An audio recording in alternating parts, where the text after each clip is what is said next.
রব বলে যে এটাই তো তোদেরকে বুঝাতে চাচ্ছি।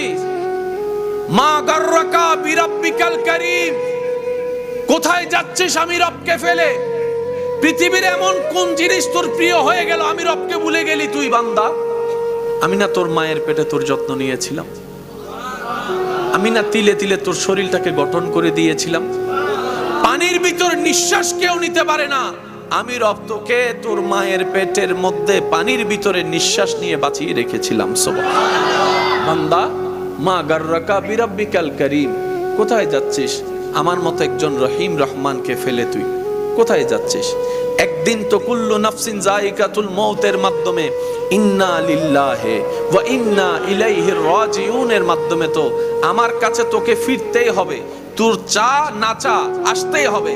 বান্দা, আমি চাই না তুই বাধ্য হয়ে আয়, আমি চাই আমার বান্দা খুশি মনে আমি রবের কাছে ফিরে আসুক। সুবহান।